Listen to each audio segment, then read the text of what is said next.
1 Tessalonicenses capítulo 4, do verso 1 até o verso 12.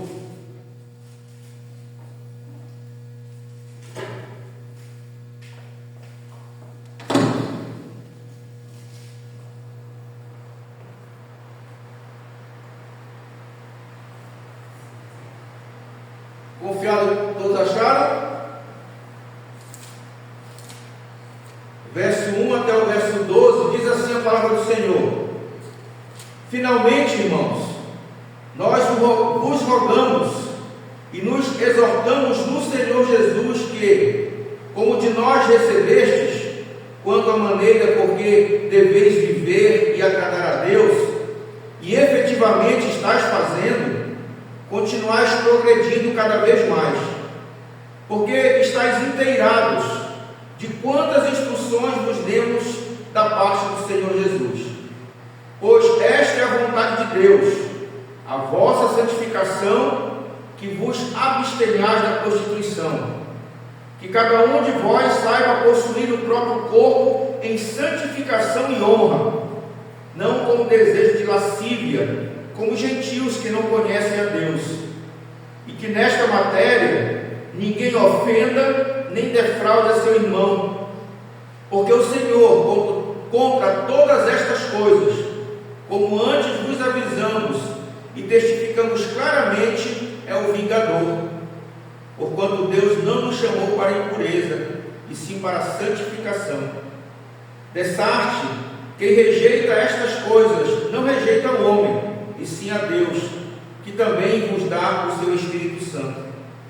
No tocante ao amor fraternal, não há necessidade que eu vos escreva, porquanto vós mesmos estáis por Deus instruídos, que deveis amar-vos uns aos outros.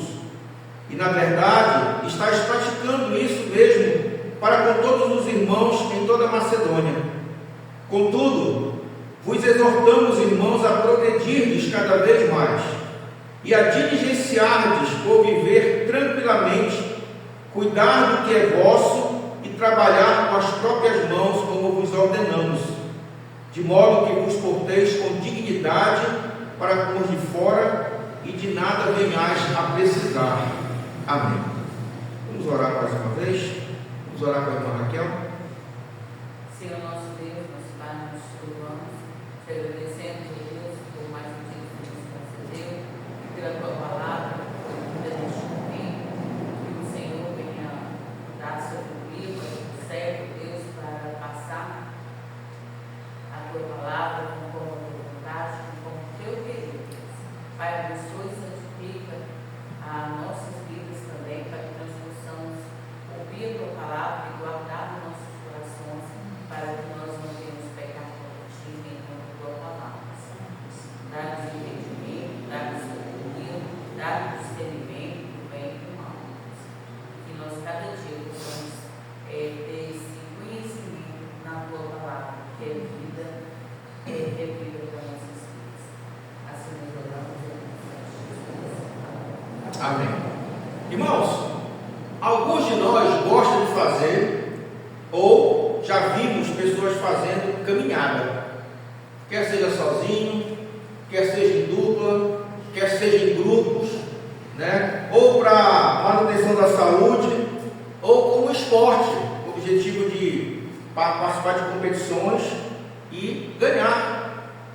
A vida cristã, ela também pode ser comparada com uma caminhada.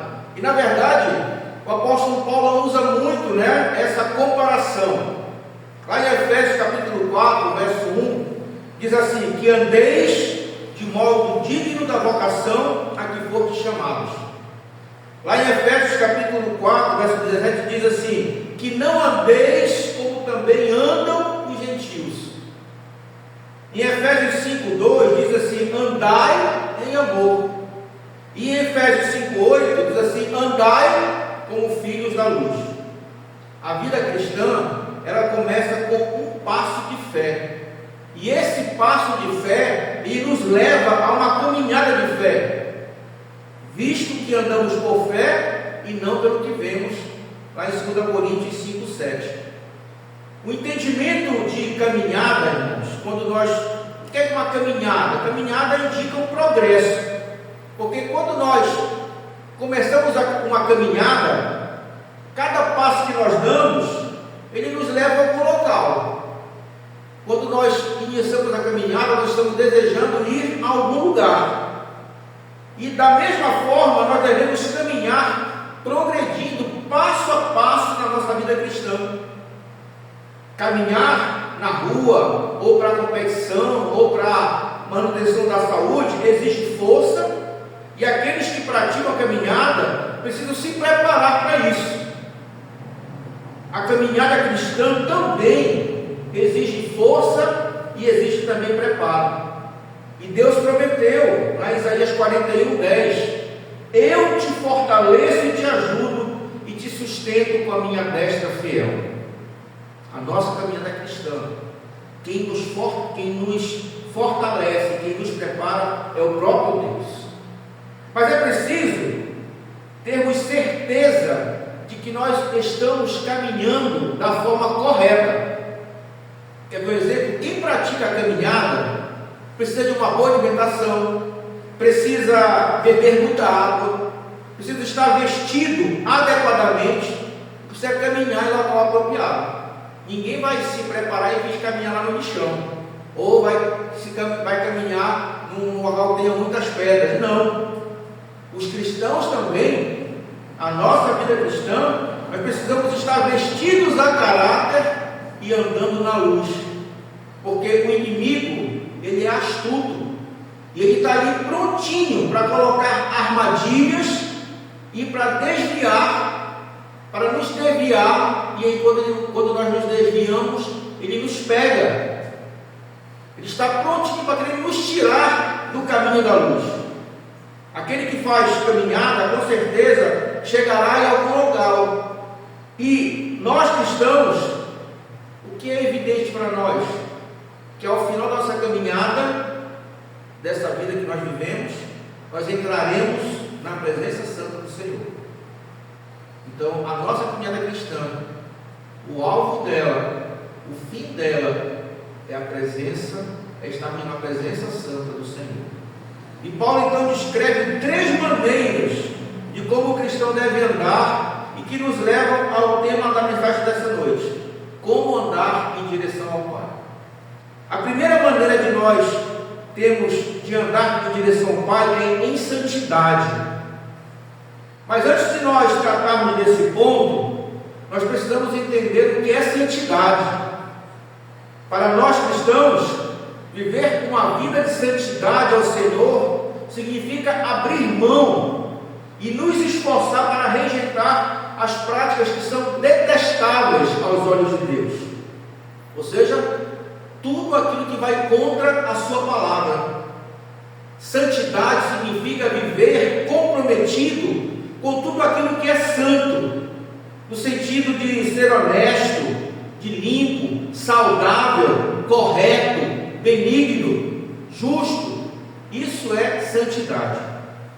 No entanto, queridos, no contexto moral dos romanos, lá de Roma, daquela época, não era nada moral e nem era nada saudável. Roma era pervertida, era uma população, era uma nação pervertida.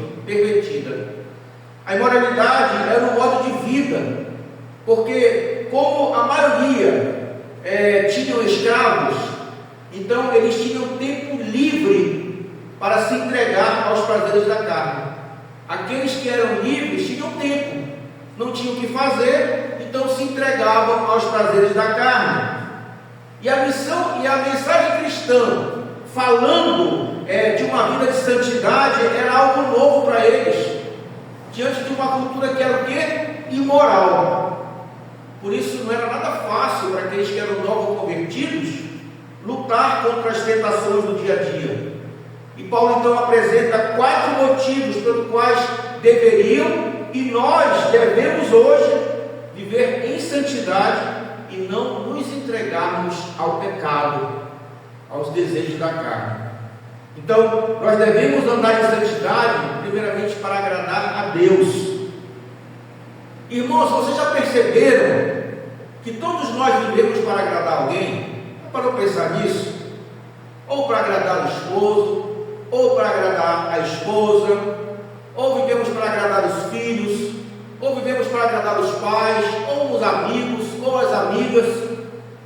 Até o próprio Senhor Jesus Cristo, ele viveu para agradar e fazer a vontade de quem? Do Pai. Porém, muitas pessoas vivem para agradar a si mesmas e estão pouco se importando com os outros e com as suas possíveis necessidades. Nós, como cristãos, não dá para viver agradando somente a nós mesmos. Não é essa a prática, não é isso para que nós fomos chamados. Mas é preciso ter cuidado no que se refere a agradar aos outros, porque é possível agradar aos outros e honrar a Deus. Mas é muito fácil, irmãos, nós agradarmos os outros e desonrarmos a Deus. É muito fácil nós nos preocuparmos em agradar aos outros e desagradar a Deus.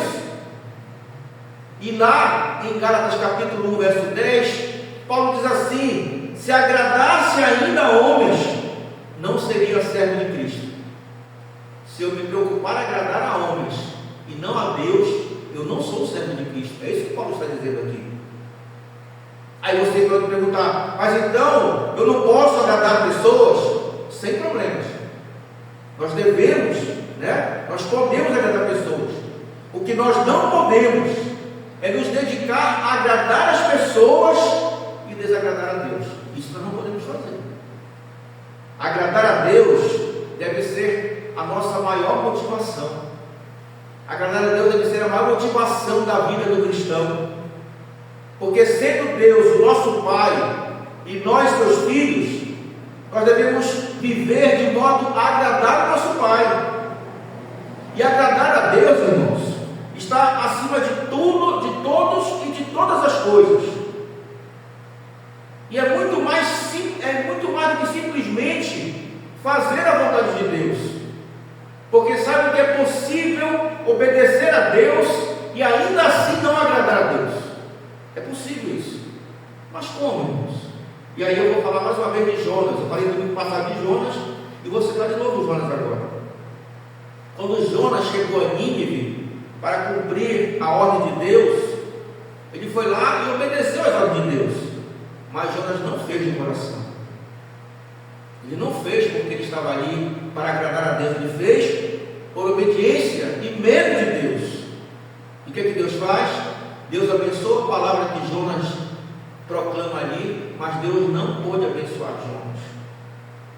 E Jonas então se sentou lá de fora da cidade, zangado com todos os ninivitas e zangado com Deus. Irmãos, nós podemos estar fazendo as coisas que Deus nos manda. Eu posso estar lendo a palavra todo dia, eu posso estar orando, eu posso estar louvando, eu posso estar visitando, ajudando o órfão, a viúva, os necessitados, eu posso estar trabalhando na congregação, me envolvendo na obra, mas não por amor. E se for assim, queridos, nós não estamos agradando a Deus. Não podemos nos enganar. Fazer o que Deus manda sem amor não agrada a Deus. E aí você pode perguntar: como é que eu sei que eu agrado a Deus? E para responder essa pergunta, eu preciso fazer outra pergunta. Quando queremos agradar alguém, o que é que nós fazemos? Quando eu quero agradar alguém, eu preciso conhecer a pessoa, preciso ouvir a pessoa para saber o que é que agrada a pessoa. Quando de repente eu quero agradar a gente com alguma coisa, eu preciso ouvir, entender o que ela quer para poder agradá-la. Não é isso que nós fazemos? Quando lemos e da mesma forma nós precisamos fazer para agradar a Deus. Como é que eu faço isso? Eu faço isso quando eu leio a palavra de Deus, quando eu tenho comunhão com o Senhor, por meio da adoração e do serviço. Porque quanto mais eu me conheço a Deus e me coloco a serviço do Senhor, mais eu conheço o coração de Deus. E consequentemente nós conseguimos compreender a vontade de Deus. A vontade de Deus já está revelada. Nós precisamos compreender essa vontade. É que nem eu comprar um celular que eu nunca tive na vida, por exemplo, e para eu poder me relacionar com o celular, eu vou ter que aprender a mexer com ele. Eu vou ter que ir no manual, vou ter que ficar fuçando, até achar como é que eu mexo com ele. E aí então ele vai me agradar. Nós precisamos conhecer o Deus para saber como agradá-lo, assim como eu faço para agradar as pessoas.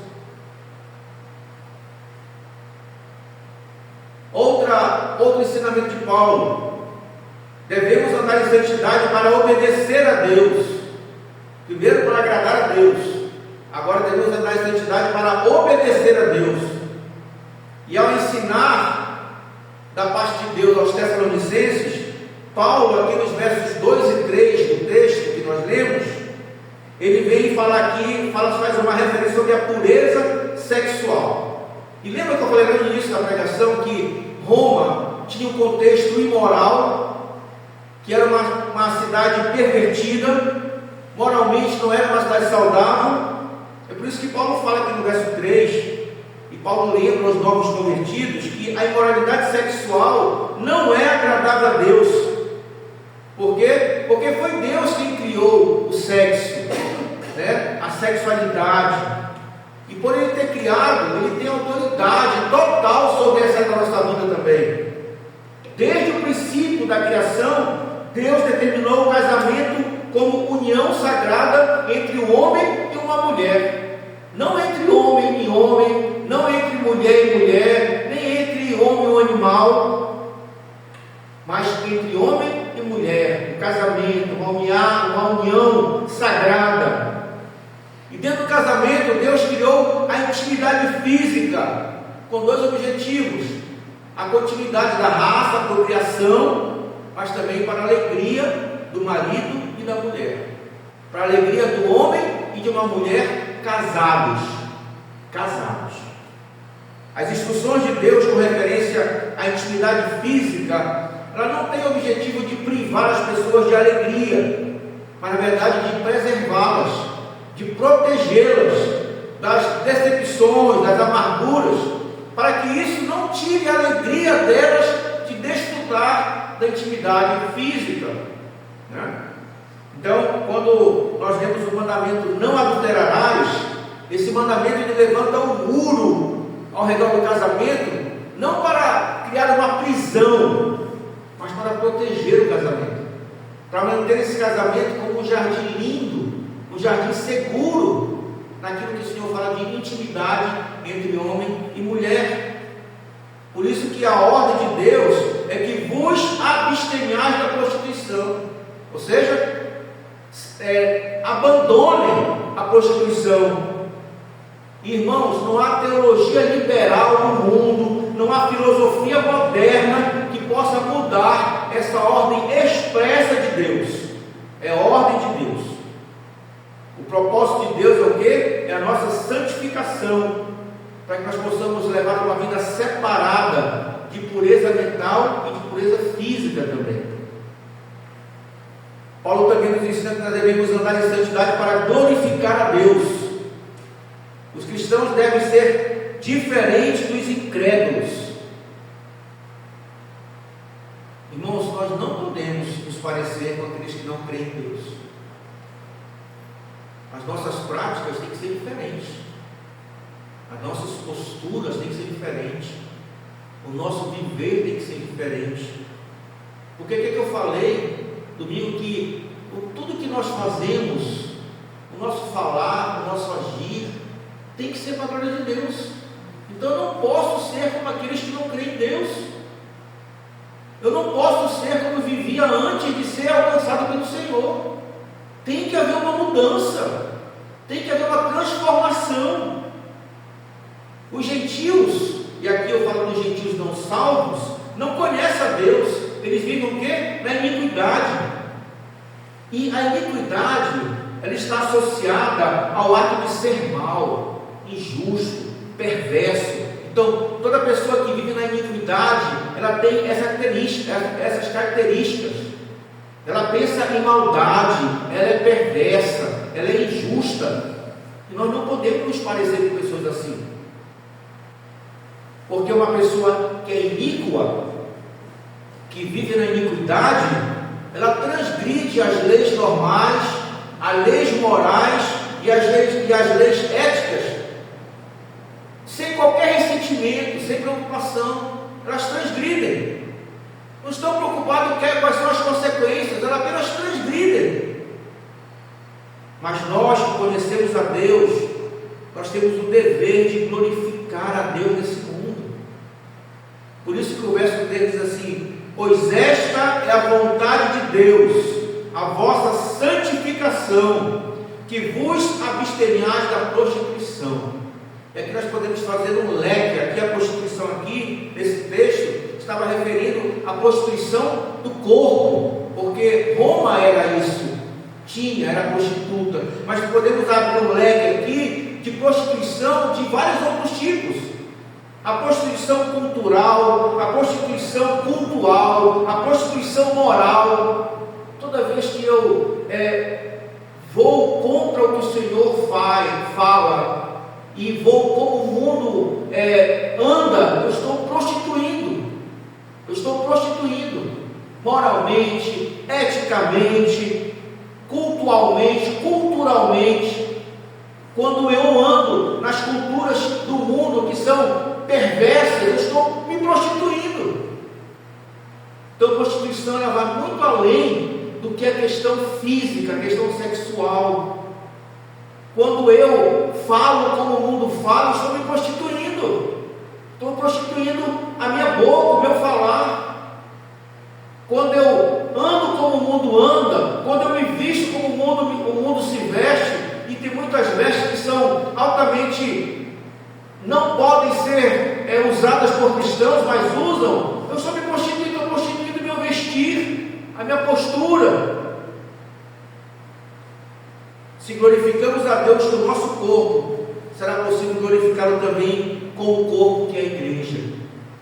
Então não tem como eu querer que a igreja do Senhor glorifique a Deus, se eu, como membro dessa igreja, não glorifico a Deus. Também devemos andar em santidade para ser poupado do julgamento final. Versos 6 a 8. Irmãos, Deus não usa medidas diferentes para julgar as pessoas. A medida que ele julga o ímpio é a mesma medida que ele nos julga. O que é errado para o ímpio é errado para nós. O que é correto para nós, o que é lei para nós, também é correto para o ímpio, ainda que ele não creia, ainda que ele não conheça. Ele disciplina os seus filhos quando pecam. O Senhor faz isso.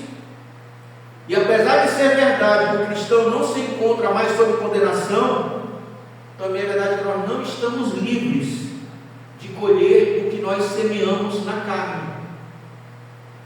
Se nós semeamos na carne, nós colheremos a carne.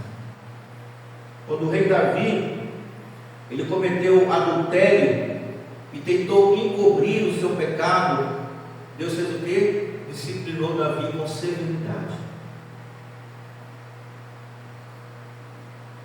Porém, quando Davi confessou o seu pecado, Deus perdoou o pecado de Davi, mas Deus não mudou as consequências. Ainda assim, Davi sofreu as consequências do seu pecado. Davi colheu o que ele semeou, e Davi passou por experiências dolorosas. Um cristão pode até argumentar que é um eleito, que pertence ao Senhor, que Deus não pode rejeitá-lo, e sim, isso é verdade, mas a eleição não é uma desculpa para nós pecarmos, mas é um estímulo para nós vivermos uma vida de santidade. O verso 7 nos diz que Deus não nos chamou para impureza, e sim para a santificação.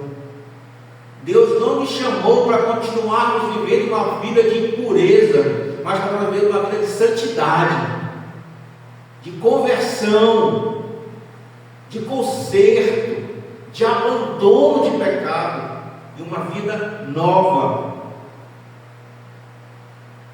O privilégio da eleição, irmãos, que é um grande privilégio para nós, ele envolve responsabilidade de obediência.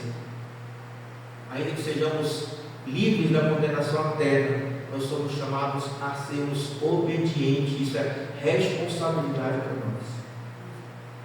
E dentro dessa obediência, andar em santidade inclui ter um relacionamento com Deus Pai, o Deus que nos escolheu, o Deus Filho que nos salvou, e com Deus Espírito Santo que habita em nós. Que habita em nós. Irmãos, é a presença do Espírito Santo que nos transforma em templo de Deus. Se você é santuário de Deus, é porque o Espírito Santo habita em você. Além disso, ao andar em Espírito, nós conseguimos ter vitórias sobre os desejos da nossa carne. Mas precisamos do quê? Andar em Espírito. Andar em Espírito é se deixar ser guiado pelo Espírito Santo de Deus, e nós teremos vitórias sobre a carne. Mas desprezar as instruções de Deus é o mesmo que atrair sobre si julgamento de Deus, e isso entristece o Espírito Santo de Deus. A segunda maneira de nós andarmos em direção a Cristo, versos 9 e 10, é andar em harmonia. E a partir daqui, então, Paulo deixa de falar de santidade e Paulo passa a falar da ênfase ao amor. Assim como o amor de Deus é santo, o nosso amor de Deus e pelos outros também deve nos motivar a viver em santidade. Quanto mais nós vivemos, quanto mais nós tentamos parecer com Cristo, mais nós amaremos uns aos outros. O cristão que verdadeiramente ama o irmão não peca contra ele. Na tradução NVI, o verso 6 diz assim: neste assunto, ninguém prejudique seu irmão, nem dele se aproveite. O Senhor castigará todas essas práticas. As duas palavras mais usadas na língua grega para amor é filéu e ágape. São na linguagem grega, filéu e ágape. O amor filéu, irmãos, é o amor que demonstra um profundo carinho e cuidado para com a outra pessoa. Geralmente nós demonstramos esse amor filéu no nosso casamento, numa amizade, né? No nosso relacionamento familiar com as suas famílias, com os familiares. Então nós demonstramos o amor filéu. Já o amor ágape é o amor que Deus demonstra por nós, e não é um amor apenas de sentimentos, né? É um amor demonstrado, é um amor prático. E Deus fez isso quando Ele tomou a decisão particular, apenas dele, de nos amar. O amor ágape trata os outros da mesma maneira que como Deus os trataria, independente de sentimentos ou preferências das pessoas. Ou seja, quando nós praticamos o amor ágape, nós tratamos os outros da mesma forma que Deus os trataria, da mesma forma que Deus nos trata, independente se das suas preferências, independente dos seus sentimentos. Porque quando Deus nos amou lá na eternidade, antes da fundação do mundo, Ele não se importou com nossos sentimentos ou preferências. Deus ele não se importou se nós o amávamos também, ou se tínhamos alguma intenção de buscá-lo em algum tempo das nossas vidas. Não. Deus graciosamente nos amou. E desde o princípio, os tessalonicenses, os cristãos de lá, se diferenciaram. Por quê? Por causa da sua fé, da esperança e do amor. E de que maneira então Deus faz o nosso amor crescer e aumentar? Colocando-nos muitas vezes em situações que nos obrigam a praticar o amor cristão. É assim que Deus nos faz exercitar. É nos colocando em situações que exigem aquilo que nós somos falhos. No caso, que nós aprendamos a amar como Deus ama. O sangue do nosso corpo, ele irriga todo o nosso sistema circulatório. O amor, ele irriga o sistema circulatório do corpo de Cristo. No nosso corpo, se os nossos músculos não funcionam, não são exercitados, a nossa circulação é prejudicada, né? Aí dói perna, dói pé, dói braço, dói tudo. Por quê? Não exercitamos. Da mesma forma, nós somos músculos do corpo de Cristo.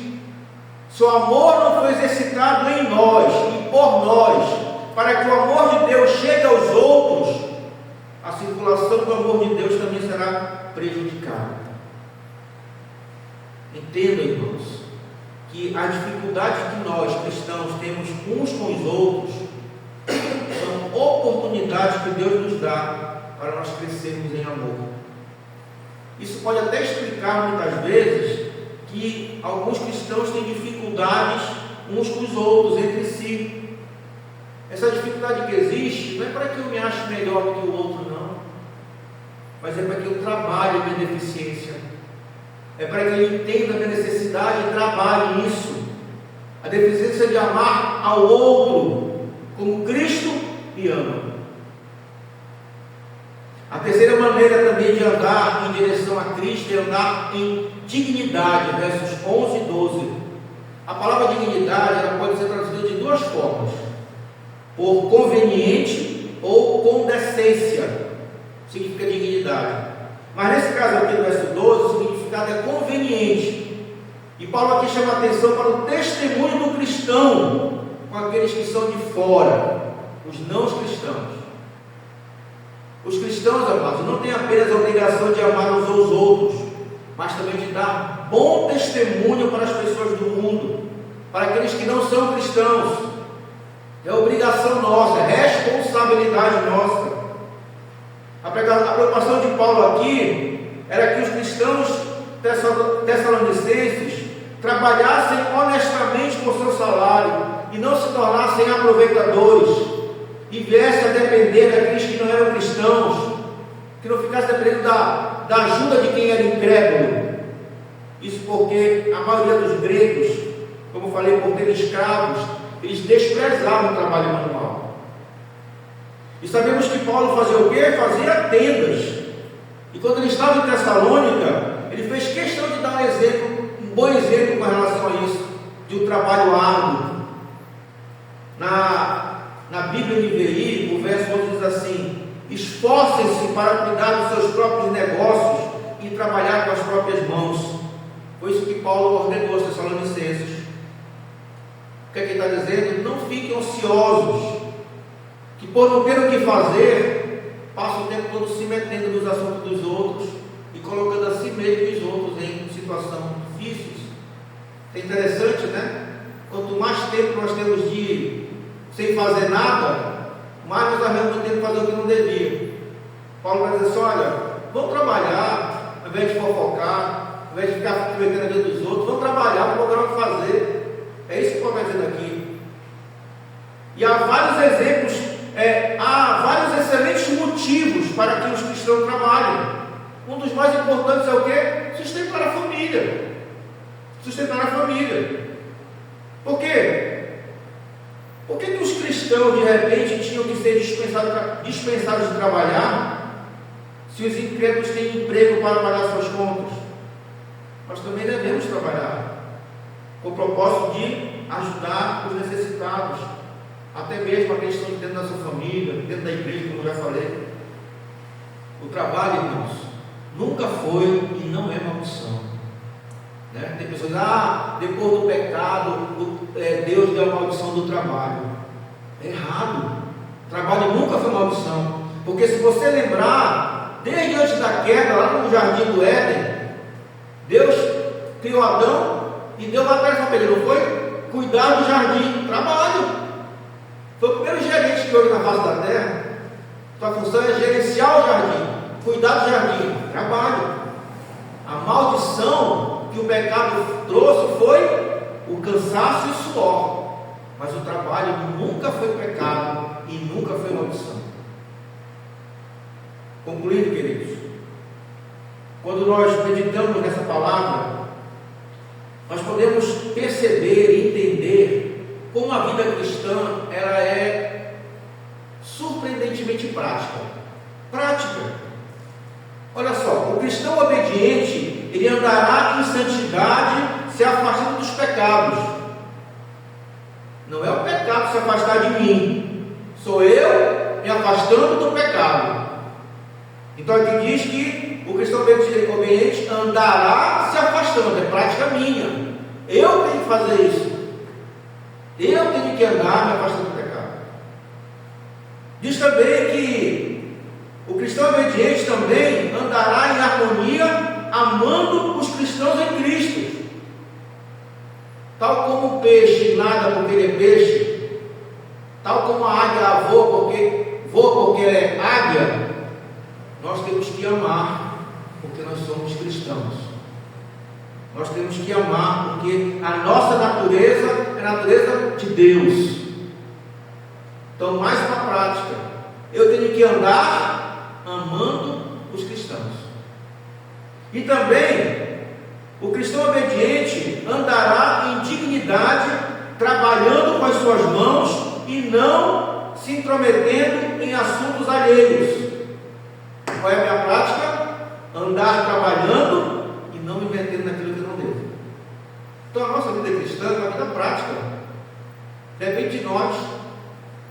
Não só as pessoas têm que fazer por mim, eu tenho que fazer. Por quê? Porque eu sou um cristão obediente.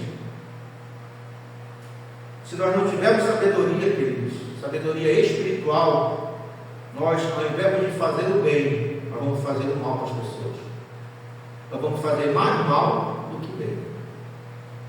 Quando os incrédulos virem Cristo ser exaltado por meio das nossas vidas, por meio de uma vida padrão, uma vida assim, se colocarão muitas vezes em oposição, levantarão críticas, inveja por querer ter uma vida semelhante à nossa, mas o que importa é de que, de qualquer modo, o nome de Deus é glorificado. Então, como é que nós devemos andar em direção a Cristo? Precisamos andar em direção a Cristo, nos afastando dos pecados, amando o cristão em Cristo e trabalhando e não se prometendo aquilo que nós não somos chamados. Prática. Amém? Que o Senhor nos abençoe, dê toda a honra, toda a glória e todo o louvor. Vamos orar? Orar ao Senhor. Irmã Nádia, nos olhando de oração.